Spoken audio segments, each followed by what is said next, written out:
that Kudamandra coin at risk right now. Boise.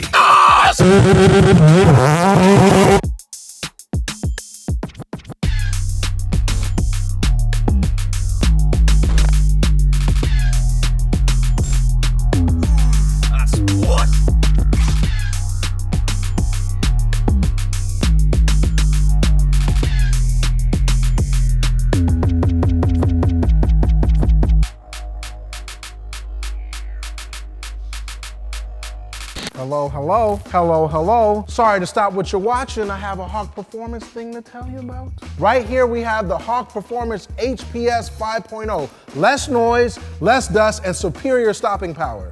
This is the Hawk Performance Street Pad, an entry-level brake pad for the everyday commuter. And now, we have the Hawk Performance Ceramic Brake Pad, the ultimate in noise and dust control.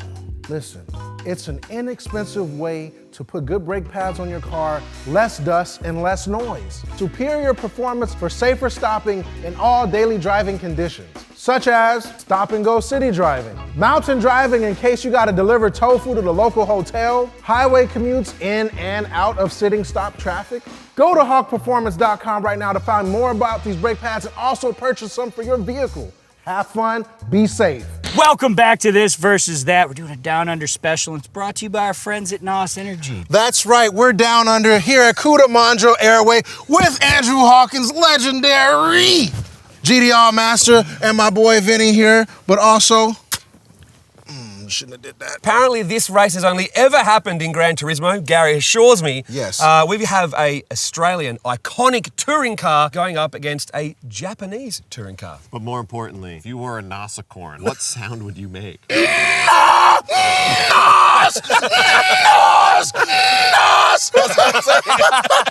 It's putting out a very special frequency of energy. Okay, let's just go check out the car. Please introduce yourself to the people and tell us what you've brought. My name's CONSTANTINOU. What we've got here is a 1998 Australian V8 supercar. So Glenn Seton Racing, it was Glenn's car. He won the championship in '97 in the car previous to this, and So it's got some pedigree. It does.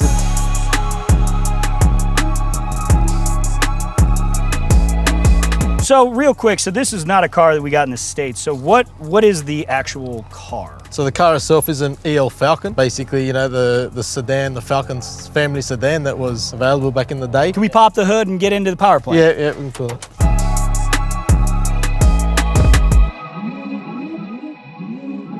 Oh, you even got hydros? Okay, There you don't go. have to prop. See? What are we looking at as far as power plant wise? And we'll go from there. Okay, so what we've got is basically a V8 supercar spec engine of the era. They were 5 litre, 302 Windsor basically, bottom end. C3 Yates head, similar to a NASCAR of the era. I guess the biggest difference between these and the NASCAR engines is their induction. So these are EFI, individual throttle body, sort of crossover Nice, injection. so this has ITBs on it. That's right, yes. Okay, so that's why it sounds so crispy. That's right, yeah, All right. nice and crisp. Power-wise, they made anywhere, sort of mid to high 500s. Okay. They had the rules they had to comply with, so they're 10-to-1 comp, 302, 5 litre cubes, 98 pump fuel, so the fuel that we would buy at the Bowser over here. It's basically in the exact same spec as it was back in the day, Nice. besides being a little bit more tired, but it's okay. Well, I tell you what, let's get into the suspension and wheels and tires here. Okay. Let's take a look.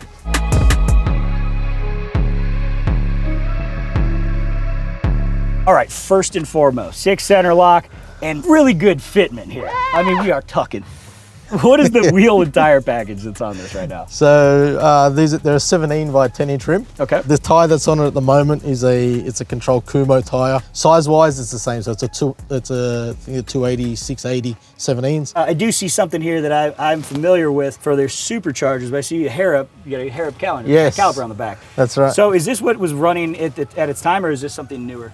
No, that's the actual calipers. That's period correct for this car. Legendary Australian company, and they played a massive part, especially in the early days of touring cars and V8 supercars. So yeah, you'll find a lot of the teams ran Harrop components. Let's take a look at some of the aero and some of the things that kind of make this unique for its era. By the way, I noticed that there's dual fuel ports. There is. Okay, so is that kind of standard on these cars, like so they could fill up from either side, or? That's right. So it was primarily because they went to different circuits around the country. They raced the championship. So some circuits are clockwise, some anti-clockwise. So they needed fillers on both sides to accommodate for both. Nice. Does this deck lid pop up? It does. Very easily. Just put that side. Oops.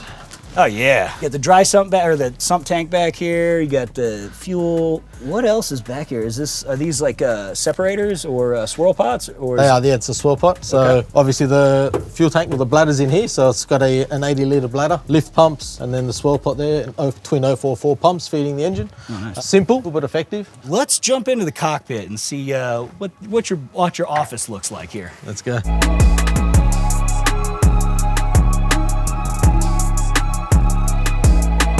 It's very clean. It's really simple in here. You got some nice carbon bits. And I also noticed you got a Motec dash going in here. We do. So you're running a Motec system to control the engine? That's right. So it was the early days of Motec. So this was actually the first Glenn Seton racing car to run Motec. Old school compared to what's around today. Old carbon looks sick. I don't know does. why. It just has a nice feel to it. It's got also, that classic I look. love that you got like a crotch cooler here. Yep. We toast to cooling off. It's the most important part to keep cool, isn't it? Yeah, exactly. When it comes to transmissions in these, is it like a H-pattern 4-speed, or do you have 5? So it's a Hollinger, again Australian made, Hollinger 6-speed. In this era, still H pattern. Not set up for this sort of thing, but it's the best we could do. We'll see what we can do. Doesn't matter. It's still going to be cool. You think Indeed. we could get a quick little fire up and just here? Not a problem. Oh, at all. wait, I'm Easy. like right in front of the exhaust here. No Let me just worries. move. Woo!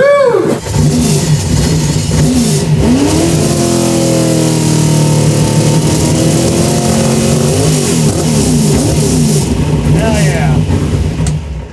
Man, this is perfect. We got here 25-year-old absolute race car. Let's jump over and see something that is basically a quantum leap in technology into the future.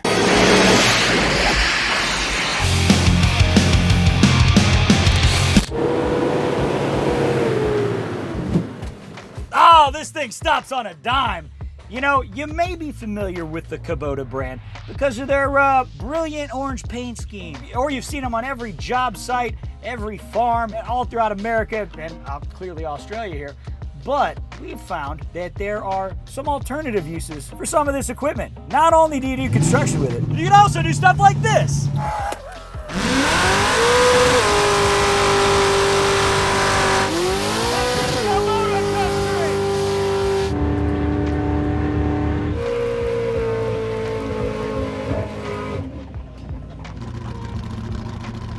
Before these cars were used to terrorize neighborhoods with straight pipes, burble tunes, and sliding around in intersections, they were race cars. Who are you and what did you bring here today? Vin, my name's Dale Malone. This is a Motul Nissan Super GT 350Z.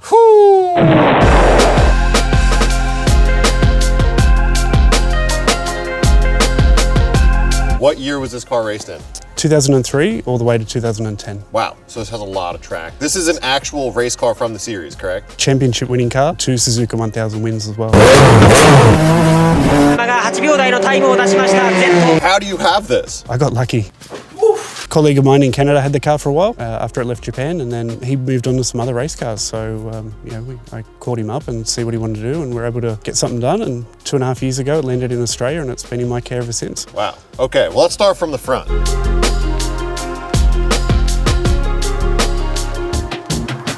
So this is the full JGTC bodywork. This is GT500 spec. Okay. So that's the top category spec, and they're allowed to put these on these cars because this only runs about 300 horsepower on the engine. Wow. So the power to weight ratio with the drag was pretty balanced for them for racing. So you got a carbon fiber front bumper, multi-sets of canards, big old splitter, and then what I always think is so cool is these big radiator ducts, which help not only cool the car, but also create tons of downforce, correct? Yeah. And then the big guards, they crazy fenders. They suck a lot of air out of the front of the car, so they work well with the bonnet vents. Wow, and then this exhaust setup is nuts too. I love the fender vents there. You got your side pipes coming out of your carbon side skirts. Full flat floor of carbon as well. Full flat floor, wow.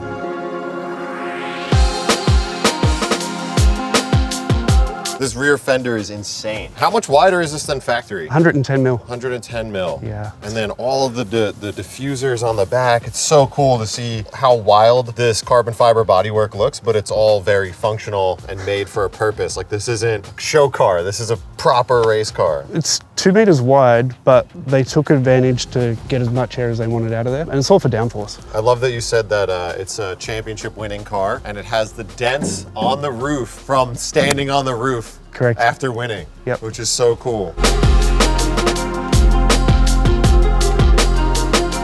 What are we looking at here? Wheels, tires, brakes? These are 18 by 11s. Wow, all around. Yeah, all around. These are forged aluminium. I've got magnesium sets for it, but the magnesium kind of gets... Yeah, they weaken over time and crack. Fracture prone, Yep. so we run these just to sort of keep a bit of endurance in them. They're so thick. The caliper thickness Monstrous. is so much wider than an average Yep. big brake kit that you would see on other cars because it needs to endure so much heat over such a long period of time. Well, it's not only that, the brake pressure they run is phenomenal. Like, Oh, yeah? Sometimes I'm using 100, 120 kilos of pedal pressure. Wow. What tires are we running here? These are just wet weather compound Dunlops. They're 280 mil wide, 710 in racing slick world. If we compare it to street tire, it's about a 50 profile. Well, I think everyone would be dying to see under the hood of this thing, so Sure. let's jump into that.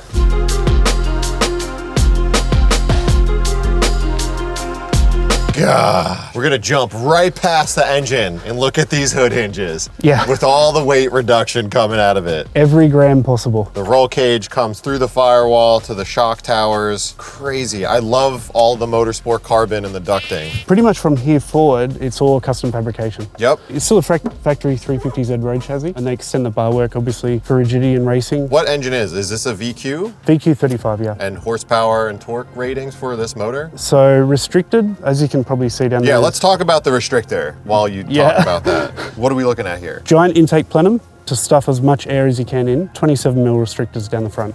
27 mil is this. Yep. What's the power difference? So restricted versus unrestricted. I guess as it is now, it's about 320 horsepower at the wheels. Unrestricted, the flywheel could probably get to about 550. Wow. The motor sits incredibly low in the chassis. Super, super low. I'm assuming dry sump. Dry sump, internal oil pump for the dry sump. The dry sump tank is held in the gearbox, so it's like a combination unit. It runs the same fluid in the gearbox and the engine? No, 2 separate compartments. Okay. So it's cast separately. And the engine runs on modal competition fluid, which is developed for Nismo as well. Well, I definitely want to see more about the transmission and Yeah. the drive lines. Let's go into the inside of the car. No problem.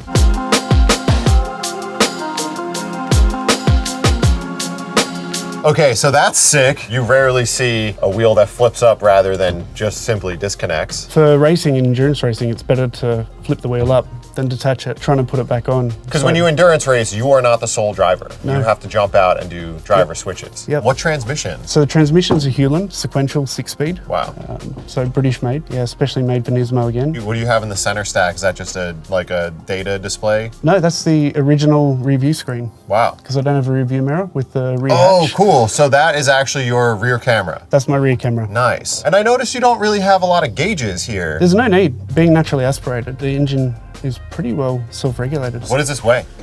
This weighs 1155 kilograms. So we're talking 2,500 pound. Wow. Yeah. So it's so impressive when you hear that because race cars have so much safety equipment. You add it up, there's probably Yeah. about 30 kilos in the cage. Yeah, it's really impressive. Well, it'll be interesting to see what it could do at a drag race. I know it's not what it was made for, but I'm excited to see this thing rip down the strip. I'm a bit worried about the Ford Falcon. I mean, he's got big V8 in there, so they got a bit of grunt. He'll probably get me top end of track, I reckon. Well, let's see what it does. We'll see. Get out! Go. Let me catch my breath.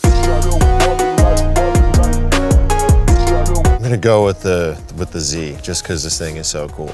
Heart and soul wants V8s and side pipes and fire and stuff, but you know what? I'm gonna have to actually go with the Nissan. It's like 20 years newer. It's gotta be faster, right? Well, I'm the GTR guy, so I have to go for Nissan, baby.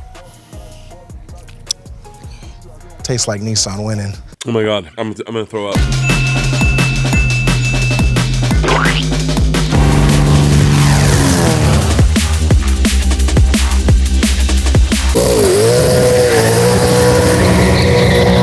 Spicy.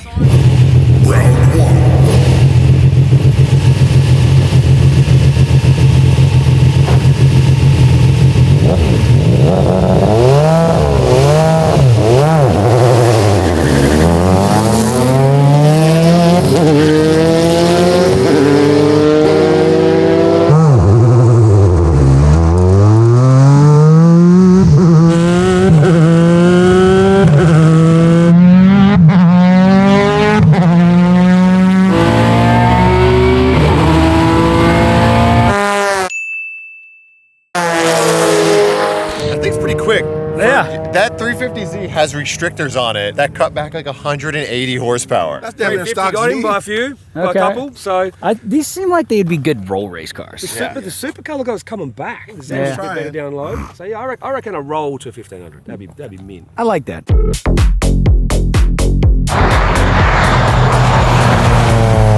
Good stuff. We want to make this race a little more fun. So you guys cool with doing a roll race? Okay.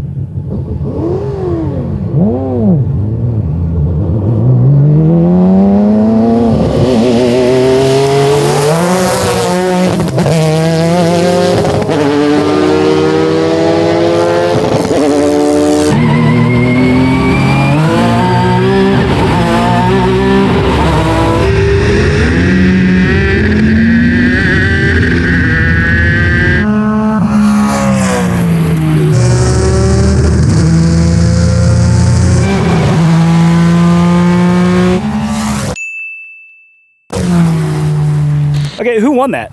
I don't know. I couldn't tell. Susie, who won that? Falcon. Falcon won. Really? The Z let off.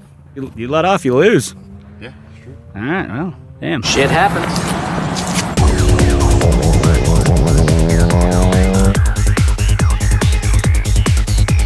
Here's what we're doing. We are now 1-all. We're gonna run it back.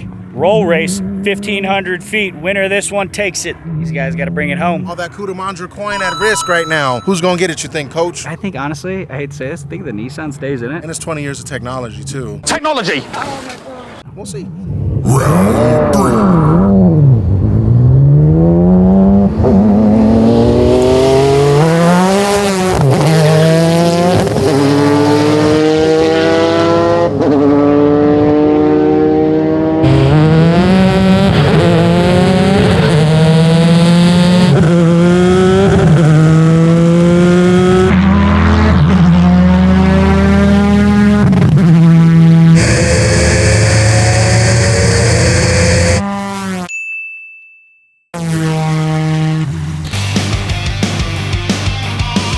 Ooh, 350 by a boot? That's by what a boot moving lid, is. 350 by a boot lid. A boot lid. Like a snakeskin. Kind of nice and moist. You can call it whatever you like, but in terms of a distance, it's like 1/3/8 quarter of a non. Hey, yo, what the?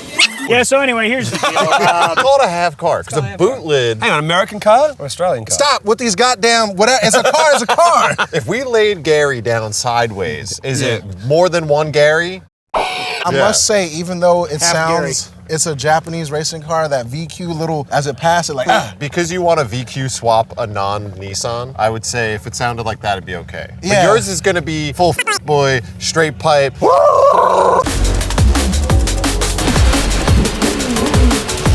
All right, my man. You got him by like half a car there. I don't think it was much. Oh, He was man. catching me quick. Yeah, well, you know what? The arrow's holding this thing back. It is. Would you like to do some celebratory donuts? Absolutely. It's my favorite part.